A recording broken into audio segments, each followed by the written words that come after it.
CTS 방송가족 여러분 안녕하세요. 마산 평성교회 정원석 목사입니다. 이 시간 형제들이란 주제로 말씀을 나누겠습니다. 형제들아, 너희 가운데서 성령과 지혜가 충만하여 칭찬받는 사람 7을 택하라. 우리가 이 일을 그들에게 맡기고. 자신들이 일상적으로 구사하는 용어를 이상하게 길 사람은 없습니다. 하지만 자신들에게 익숙한 용어지만 다른 누군가가 볼 때는 낯설어할 수 있습니다. 그런데 바로 그 점이 다른 그들에게 그들이 누구인지를 알아보는 표시가 됩니다.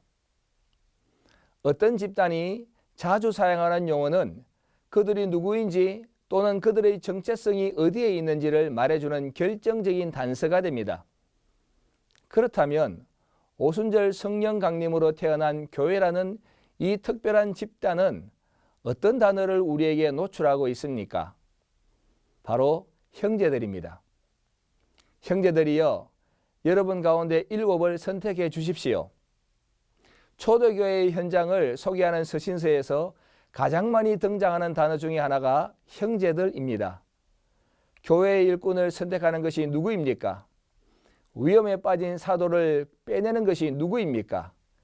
영적 결핍을 채우기 위해 사도를 데려오는 것이 누구입니까? 전부 형제들의 손에 달려 있습니다. 한 젊은이가 사역에 나설 즈음 담임 목사의 추천서가 필요했던 것이 아니라 교회의 운명을 함께 짊어졌던 형제들의 인정과 승인이 필요했습니다. 바울과 실라를 베레아로 빼냈던 것은 데살로니가의 형제들이었습니다. 고린도 교회에 머물던 바울이 수리아로 돌아가려 할 때 브리스길라 부부를 바울과 동행하도록 조치했던 것도 형제들이었습니다. 로마에 합송된 바울을 마중 나온 것도 형제들이었습니다.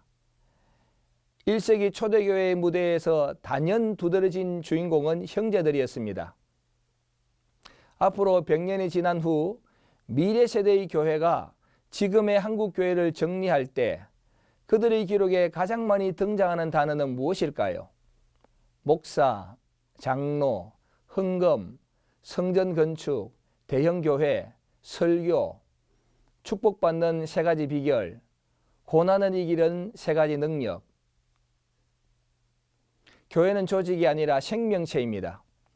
살아계신 예수님의 몸이기에 초대교회에서 가장 많이 사용된 단어가 바로 형제들입니다. 우리는 신앙생활을 교회가 아니라 나 자신에게 초점을 맞춥니다. 그래서 나 자신을 위해서는 교회를 옮기는 경우도 많습니다.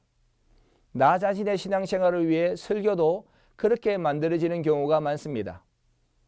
내가 축복받는 3가지 비결, 내가 고난을 이기는 3가지 능력, 모두 나가 중심입니다. 자기 중심의 신앙생활을 하는 사람도 신실하게 신앙생활을 할 수 있습니다. 그러나 초대교회는 달랐습니다. 초대교회는 내가 교회를 위해 존재하는 것이지 교회가 나를 위해 존재하지 않았습니다. 놀라운 사실은 신약 성경 서신서 어디에도 개인에게 말하는 서신서는 없습니다. 언제나 교회 공동체를 향한 메시지였습니다.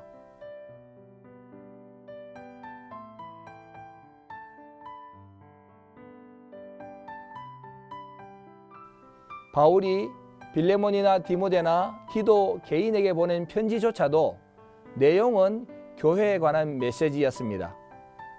우리가 잃어버린 초대교회의 DNA는 형제들입니다. 교회의 정체성은 조직이 아니라 살아계신 예수님의 몸, 생명의 공동체입니다. 교회가 나를 위해 존재하지 않습니다. 내가 교회를 위해 존재합니다. 우리가 예수님을 위해 존재합니다.